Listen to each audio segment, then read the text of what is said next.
Hi guys, welcome to channel. So நம்ம இப்போ எல்லாருமே செம் டூக்கான exam physics for information science regulation 2021 prepare பண்ணிட்டே இருக்கிறோம். இன்னும் ஒரே ஒரு நாள் தான் இருக்குது எக்ஸாமுக்கு. நம்ம சில பேர் என்னென்னா இன்னும் ஸ்டார்ட் கூட பண்ணியிருக்க மாட்டோம். அச்சோ நம்ம இன்னும் ஒரு நாளில் நம்ம எப்படிடா முடிக்க போகிறோம், எல்லா சப்ஜெக்டையும் எப்படி கவர் பண்ண போகிறோம், எல்லா சாப்டரும் எப்படி கவர் பண்ண போகிறோங்கிற டவுட்டில் இருப்போம். ஸோ அதெல்லாம் தேவையே இல்லை. ஒரு நாளைக்கு ஒரு நாள் மட்டும் ஒரு 6 ஹவர்ஸை நீங்கள் ஒதுக்கிட்டிங்கன்னா உங்களை சென்டம் எடுக்கிறது யாரும் தடுக்க முடியாது. 6 ஹவர்ஸ் தான் முடிஞ்சு போச்சு. எல்லா சாப்டருமே நம்ம கவர் பண்ணிடலாம். அது எப்படின்னா நீங்கள் ஒரு 16 மார்க், இப்போ ஒரு 16 மார்க் எடுக்கிறீங்கன்னா மேக்ஸிமம் ஒரு 45 மினிட்ஸ்க்குள்ளே அந்த 16 மார்க்கை கவர் பண்ணிடுங்க.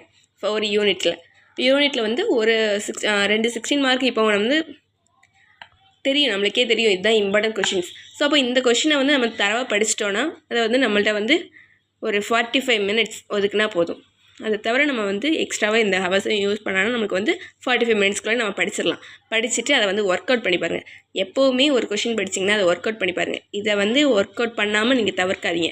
ஒர்க் அவுட் பண்ணி பார்த்தீங்கன்னா எக்ஸாமில் நீங்கள் எழுதும் போது அப்படியே உங்களுக்கு எதுவும் மறந்துட்டுங்கிற மாதிரி உங்களுக்கு நினச்சா கூட நீங்கள் எழுதும் போது கரெக்டாக அடுத்தடுத்த ஈக்குவேஷனுக்கு நீங்கள் என்ன வரும்ங்கிறத உங்கள் மெமரி பவரில் ஸ்டோர் ஆகிருக்கும். அது நீங்கள் எழுதிடலாம். சரிங்களா? ஒர்க் அவுட் பண்ணி பார்க்க மறந்துடாதீங்க. அடுத்து ஒரு 16 மார்க் முடிச்சதுக்கப்புறம் ஒரு 5 மினிட்ஸ் பிரேக் எடுத்துக்கோங்க. பிரேக் எடுத்துட்டு திரும்ப 2 மார்க் வாங்க. 2 மார்க் அதே யூனிட், ஒரே யூனிட்டில் 16 மார்க்கையும் 2 மார்க்கையும் முடிச்சுட்டு தான் நீங்கள் அடுத்த யூனிட்டுக்கு போகணும். அந்த 2 மார்க் முடிக்கிறதுக்கு ஒரு 10 minutes, 10 to 15 minutes, maximum 15 minutes, minimum 10 minutes எடுத்துக்கோங்க. எடுத்துகிட்டு கம்ப்ளீட் பண்ணிடுங்க. ஒரு யூனிட் முடிச்சுருங்க. ஒரு யூனிட் முடிச்சுட்டு மொத்தமாக திரும்ப ஒரு ரீகேப், ரெண்டையுமே ஒரு ஸ்மால் ரீகேப் மாதிரி எடுத்துக்கோங்க. எடுத்துகிட்டு ஒரு 10 மினிட்ஸ் பிரேக் எடுத்துக்கோங்க. ஸோ இது 1 ஹவர், 1 ஹவரில் ஒரு சாப்டர் முடிச்சிடலாம். ஸோ அப்புறம் ஒரு 10 நிமிஷம் பிரேக் எடுத்துக்கோங்க. நெக்ஸ்ட்டு 16 நெக்ஸ்ட் யூனிட்டுக்கு போவோம். நெக்ஸ்ட் யூனிட்டை பொறுத்த வரைக்கும் அடுத்து ஒரு 16 மார்க் இருக்கும். அது ஒரு 45 மினிட்ஸ். மேக்ஸிமம் 16 மார்க்கில் ஒரு கொஷினுக்கு 15 மினிட்ஸ் தாராளமாக கொடுக்கலாம். கொடுத்து தரவை எல்லாத்தையும் முடிச்சுட்டு நீங்கள் ஒர்க் அவுட் பண்ணி பார்த்துட்டு நெக்ஸ்ட்டு 2 மார்க் போகலாம். 2 மார்க் போய்ட்டு அதுக்கு ரெண்டுக்கும் இடையில ஒரு 5 மினிட்ஸ் பிரேக் விட்டுட்டு திரும்ப 2 மார்க்லாம் கம்ப்ளீட்டாக முடிச்சுட்டு சின்ன ரீகேப் பண்ணிட்டு ஒரு 10 மினிட்ஸ் பிரேக் எடுத்துக்கோங்க. So second chapter okay. So இது எதுவுமே நாங்கள் ஸ்டார்ட் பண்ணலடே, நீ நாளைக்கு தான் ஸ்டார்ட் பண்ணும், யூனிட் 5லாம் கொஞ்சம் கஷ்டமாக இருக்குது அப்படிங்கிறவங்க யூனிட் 5 நீங்கள் ஸ்கிப் பண்ணிடலாம். ஸ்கிப் பண்ணுங்கள். ஆனால் ஒரே ஒரு 16 மார்க்கை மட்டும் படிங்க. 2 மார்க் கூட ஸ்கிப் பண்ணிடலாம். 16 மார்க்கில் செட் கொஷினை கம்பல்சரியாக படிச்சுக்கோங்க. அதை மட்டும் படிச்சுட்டு லெசனை ஓரளவு ஓகேவா பண்ணிடலாம். 4th யூனிட்டை பொறுத்த வரைக்கும் ஈஸி தான். ஈஸியான 8 மார்க்ஸ் தான். 8 marks as well as 16 mark ஈஸியாக தான் இருக்கும். நீங்கள் அதுக்கு ஒரு 45 மினிட்ஸ் கொடுத்துட்டு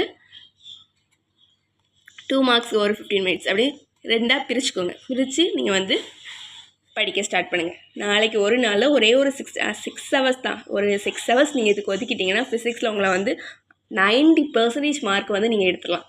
ஸோ அதில் எந்த ஒரு கவலையும் இல்லை. நீங்கள் ஒரு 6 ஹவர்ஸ் நாளைக்கு ஒரு 6 மணி நேரம் மட்டும் படிக்க உட்காந்துருங்க. 5th யூனிட்டை பொறுத்த வரைக்கும் அந்த செட் கொஷினை 16 மார்க் கம்பல்சரியாக படிச்சுருங்க. படிச்சுட்டு 2 மார்க் உங்களால் முடிஞ்சால் 2 மார்க்கும் படித்து முடிச்சுருங்க. அதாவது நாளைக்கு தான் ஸ்டார்ட் பண்ண போகிறாங்க, நாளைக்கு தான் எந்த ப்ரெஷருமே, ஏதாவது எந்த கொஷின்ஸுமே நம்ம படிக்கலைங்கிற இதில் இருக்கக்கூடியவங்க 5th யூனிட்டில் 2 மார்க்ஸுமே உங்களால் முடிஞ்சால் படிங்க, இல்லாட்டாலும் ஓகே தான். இல்லை மற்றபடி எல்லாருமே படிங்க. அதே மாதிரி எக்ஸாம் ஸ்டார்டிங் உங்களுக்கு ஒரு கொஷின் இடையில மறந்து போச்சு, தியரி கொஷின். அப்போ ஸ்டார்டிங் அது ரிலேட்டடாகவும் எண்டிங் அது ரிலேட்டடாகவும் இடையில எக்ஸப்ட் மிடில் ஆஃப் பேஜில் உங்களுக்கு அட்லீஸ்ட் ஏதோ தோணுச்சு, அந்த கான்செப்ட் வச்சு தோன்றதை எழுதுங்க. So most of the time எல்லோரும் ரீட் பண்ணிகிட்டு இருக்க மாட்டா. பை சான்ஸ் உங்களுக்கு அதில் மார்க்ஸ் ஸ்கோர் பண்ணதுக்கு அது ஒரு வாய்ப்பாக இருக்கும். ஓகே. ஸோ எல்லா கொஷின்ஸுமே ரீட் பண்ணி நல்லா தரவாக ரீட் பண்ணி எழுதுங்க. அதே மாதிரி என்னதுன்னா எல்லா கொஷின்ஸுமே ஒர்க் அவுட் பண்ணி பாருங்கள். எந்த ஒரு கொஷினுமே ஒர்க் அவுட் பண்ணாமல் விடாதீங்க. ஒர்க் அவுட் பண்ணி பார்த்து கிளியராக ஆனதுக்கப்புறம் அடுத்த கொஷின் போங்க. அதே மாதிரி உங்கள் ஒரு கொஷினை படிக்கிறதுக்கு ஸ்டார்ட் பண்ணுறதுக்கு முன்னாடி டைமை ஸ்டார்ட் பண்ணி வச்சுருங்க. டைமை ஸ்டார்ட் பண்ணி வைக்கிறதுக்கு மூலம் என்னென்னா நீங்கள் அந்த உங்களோட கவனம் வேறு எங்கேயும் போகாது. ஸோ இப்போ ஒரு கொஷின் படிக்கிறோன்னா அந்த கொஷின் மட்டும் தான் படித்து முடிக்கணும், அந்த டைமுக்குள்ளாடி படித்து முடிக்கணும்னு உங்களோட மைண்ட் ஃபிக்ஸ் ஆகிடும். ஸோ டைமர் எப்போவுமே ஒரு கொஷின் படிக்க போகிறீங்க அப்படின்னா ஸ்டார்ட் பண்ணி வச்சுருங்க. ஓகேவா? ஸோ 16 மார்க்கெல்லாம் கிளியராக படிச்சிருங்க. 2 மார்க்ஸ் எல்லாத்தையும் படிச்சிருங்க.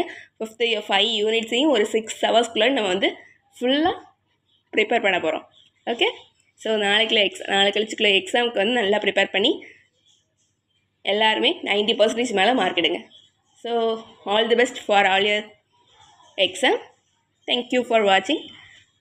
உங்களுக்கு இந்த வீடியோ பிடிச்சிருந்துச்சுன்னா லைக் பண்ணுங்கள், ஷேர் பண்ணுங்கள், as well as சப்ஸ்கிரைப் பண்ணுங்கள். உங்களுக்கு என்னென்ன கமெண்ட்ஸ் சொல்லணுமோ அதெல்லாம் நீங்கள் வந்து கமெண்ட் பேஜில் சொல்லுங்கள். தேங்க்யூ.